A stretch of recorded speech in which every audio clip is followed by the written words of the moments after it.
Hey, you guys. So I'm really sorry. I don't know what was going on with my Facebook today, but I had to get the baby down for a nap, and then my Facebook wasn't working, and I created an event, but it didn't work. And so we're just gonna roll with it and see when you guys get to come, if you get to come, because I didn't get to do an event this year or this week.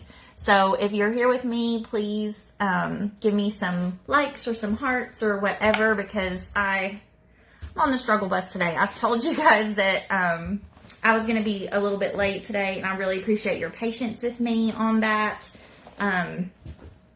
Sometimes life happens. So today we're going to talk all about what is abnormal and what is normal in terms of teenage behavior. So there are a couple different reasons I really wanted to do this type of training. But the big main one is because unless you've got some sort of background in child development, it's really difficult to tell the difference between what is normal teenage behavior and what isn't.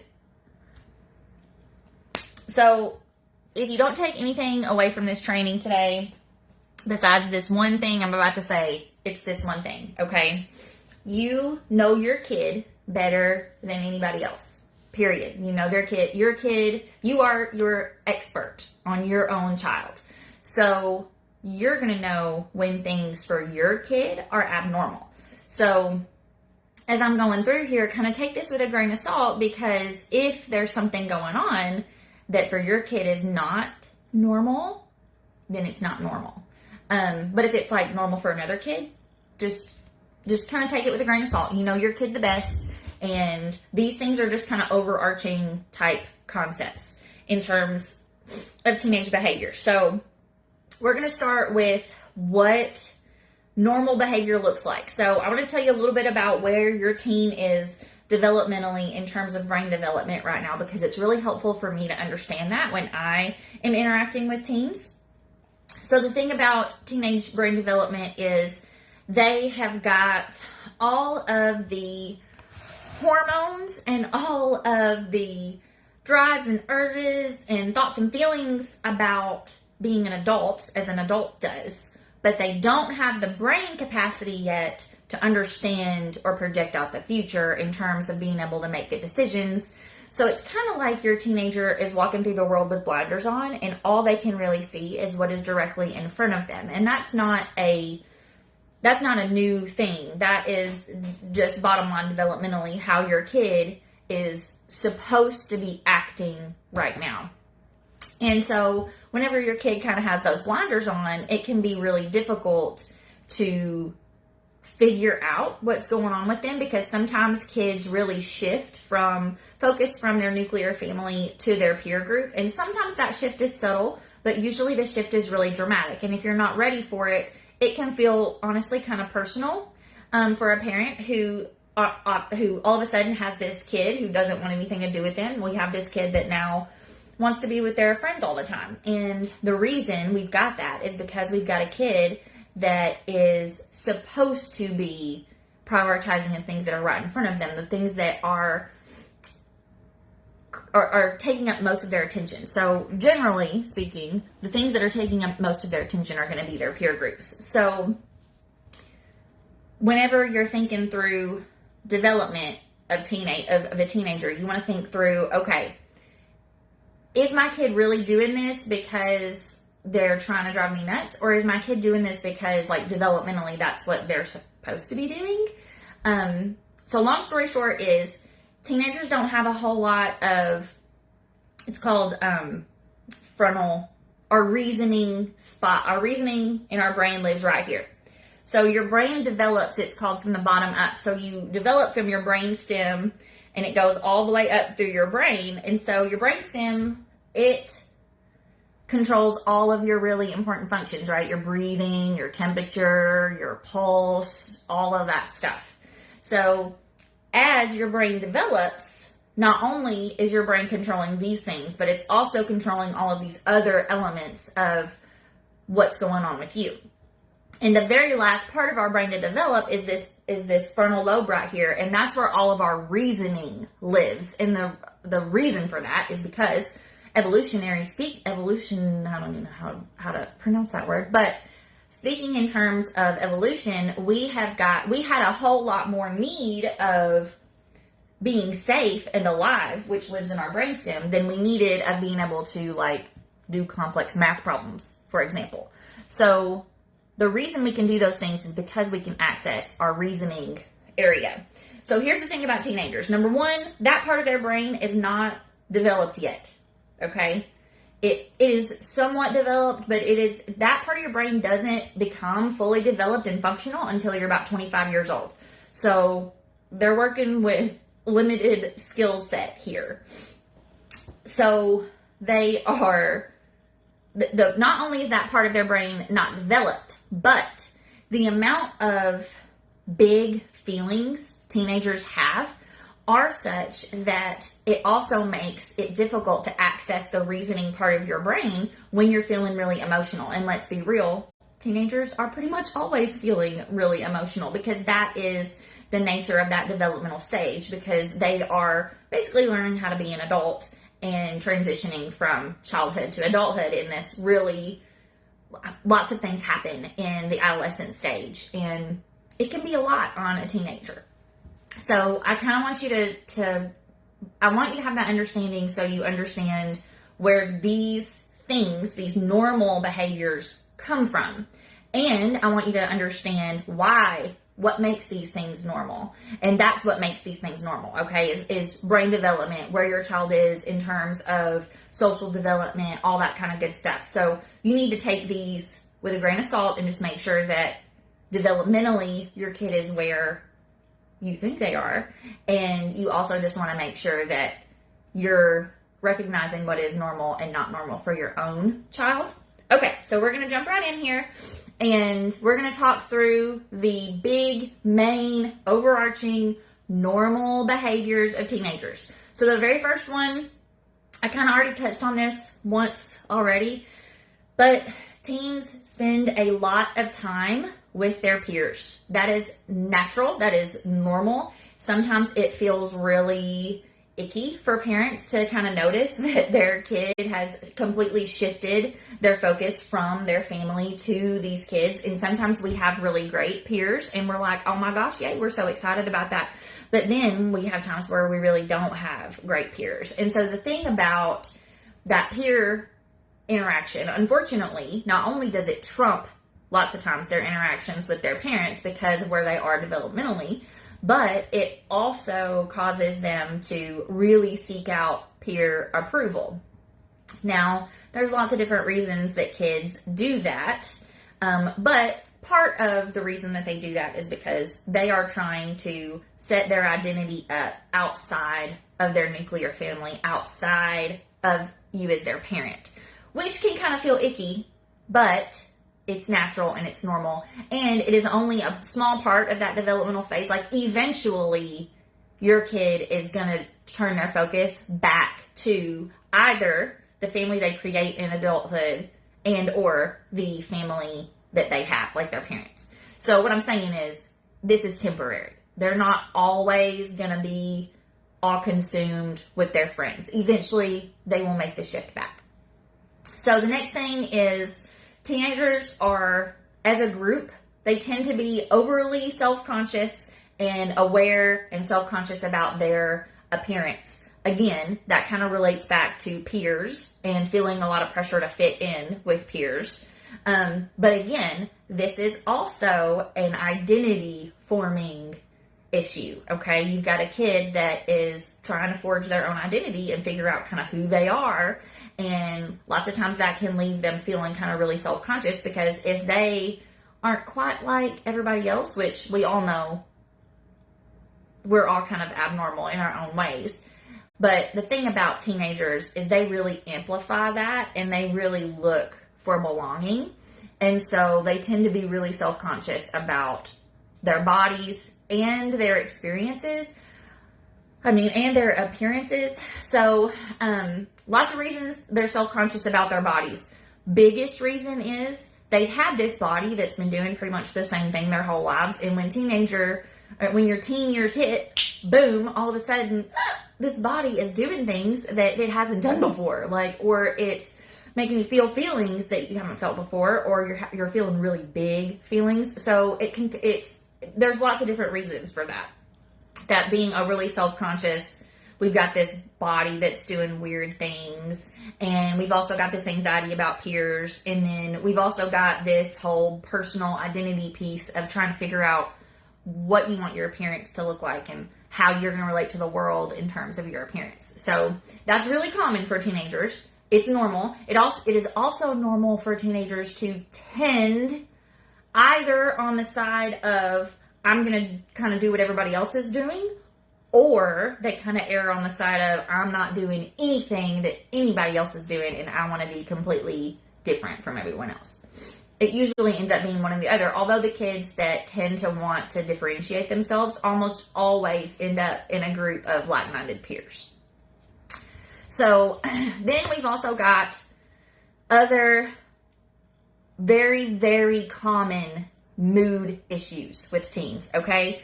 Teens tend to pretty much always be moody, and they have mood swings quickly. Lots of different reasons for that. Part of it is because their brains are firing really quickly, and they really do move from one mood to the other that quickly. That's normal. It doesn't mean your kid is bipolar. It just means that they are teenagers, and they're probably feeling a lot of big feelings because you've got a lot of factors working against them regulating properly in teen years. Okay, we've got, our bodies are doing all these crazy changing, going from childhood to adulthood hormonal things that we are not used to. That hormonal stuff is amping up emotional issues, and then developmentally we're at a handicap because teenagers are expected to behave the way adults behave, but they aren't adults and they don't have the skill set to do it yet. So lots of times we see teens that really struggle to regulate their emotions, and they tend to be really moody.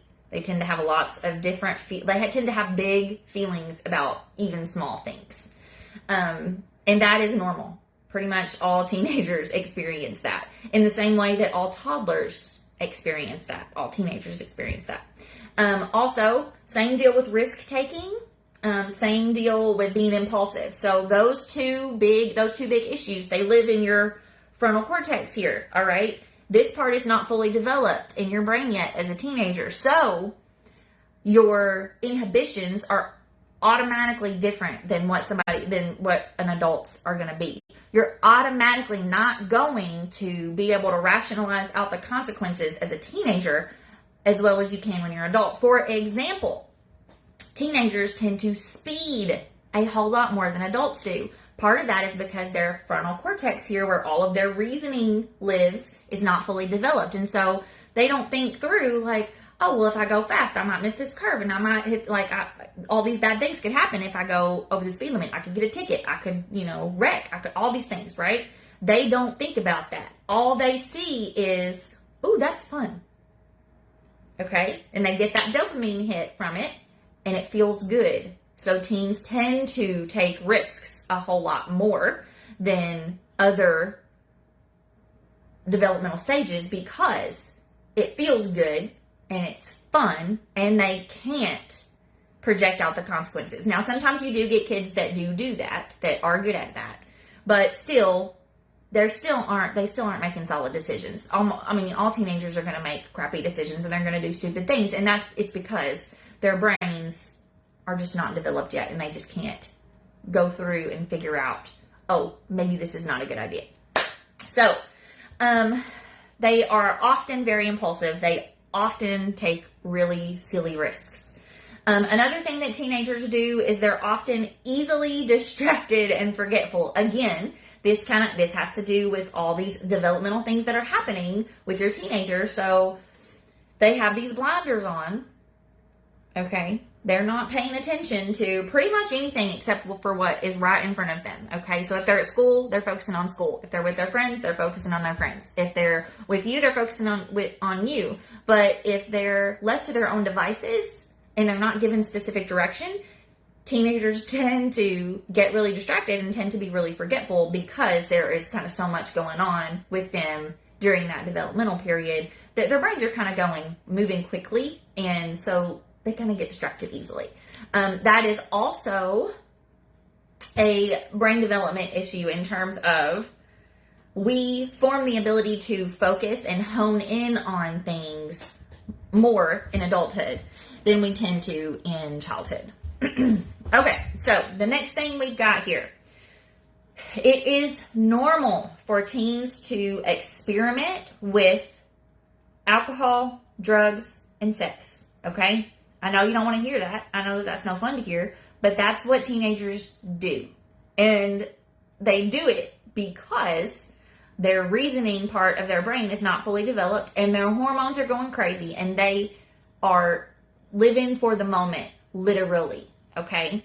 So I'm gonna run down an example of this to make it easy to understand. So when your teen is offered alcohol, for example, there are like at least 4 or 5 factors working against them in terms of their ability to say, no, I'm good. Okay. Number 1 is, has this kid been taught how to effectively communicate their boundaries and that they don't want to engage in this behavior? Have you talked to your kid about your values around drinking or sex or drugs? That is a big issue. Have you talked to your kid, or does your kid know that they can trust their peer group enough to say, you know what? I'm good. I don't want to drink. I don't want to do drugs. I don't want to do whatever. Okay. And do they have enough self-esteem and enough self-confidence to be a leader in that situation as opposed to a follower and say like, no, I'm good. So lots of times the answer to those questions are no, that we have they are not necessarily adequately prepared to do these things, and they're not adequately prepared to say no, and they aren't able to rationalize out, hey, maybe this isn't a good idea. Okay? So it's normal for them to experiment. If you find that they are experimenting, it is a conversation that you need to have, and you need to talk about all those things that I just mentioned.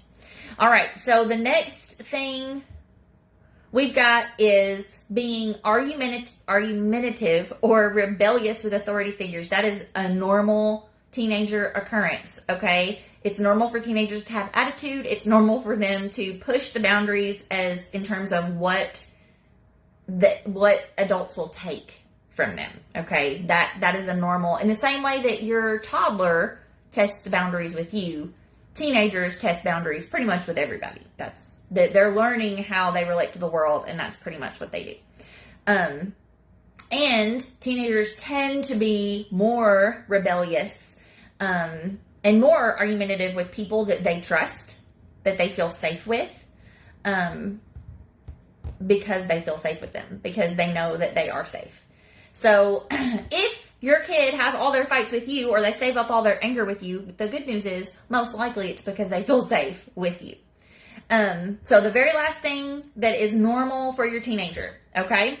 It's normal for your teenager to be excessively tired. All right? They sleep a lot. They are just, they're tired even if they have slept a lot. Like, again, so many different things are happening with your teenager right now that require energy from their body, okay? Their body's growing. There's lots of hormones happening. They've got all these peer interactions they have to manage. They got to manage this relationship with you. They got to manage school. Like, this is normal for them to be tired. And in fact, if they're not tired, that might be something that you might be concerned about, because most of the time there's a lot of stuff going on with your teenager and they are pretty much in their room all the time or sleeping. And that's normal. Again, that is a stage that they will grow out of unless they've got something else going on. Now, we're going to move on to abnormal teenager behaviors, okay? So these are the things that if you see them, you need to, first of all, you need to talk with your kid about it, period. Talk with your kid about it. That is number one thing. You need to talk to your kid. You need to talk to them with the intention of making sure that they are safe and making sure that they trust you to help them through the problem, okay? We also want to make sure after we've talked to the kid about whatever it is, that you include them in the process of figuring out how to address whatever is going on, okay?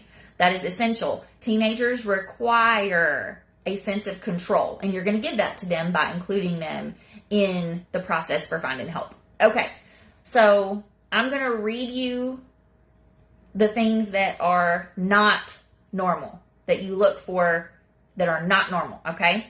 So, a sudden or extreme change in personality or behavior. That could mean a lot of different things, but if your kid all of a sudden isn't acting right, there very well could be something going on, and that is not normal. Mood swings are different. This is not my kid's happy 1 second and sad the next. This is I don't recognize my child issue, okay? This is his or her personality is different. They are doing things that they never would have done otherwise before, okay? A sudden or extreme change. Next is a sudden or extreme change in weight or eating habits. Again, you know what's normal for your kid. If you have a kid that tends to eat a lot, and all of a sudden they stop eating, might be worth asking some questions about. The next one is a significant drop in grades or academic performance. Okay, again, if you've got a straight A honor roll student, all of a sudden they're failing all their classes, definitely gonna need to look into that. Definitely could be something going on there, right? All right, the next thing that we've got, an excess of absences from school or other activities. This can also look like the sudden refusal to go to school or participate in certain activities, like church would be another example. So if we've got a sudden shift in my kid all of a sudden is either not doing things that they were doing before, or they're doing things now that don't make any sense, okay, that don't fit in. Now, the next thing that we've got is self-harming behaviors such as cutting or burning. Unless you're looking for self-harm, chances are you're probably not going to see it. So the abnormal behavior that you're going to be looking for if your kid may be self-harming is they wear long sleeves when the weather is inappropriate for long sleeves, or pants when the weather is inappropriate for pants. They are really secretive about their bodies. Now, teenagers tend to be really secretive about their bodies, but there's a different level of secrecy involved in self-harming.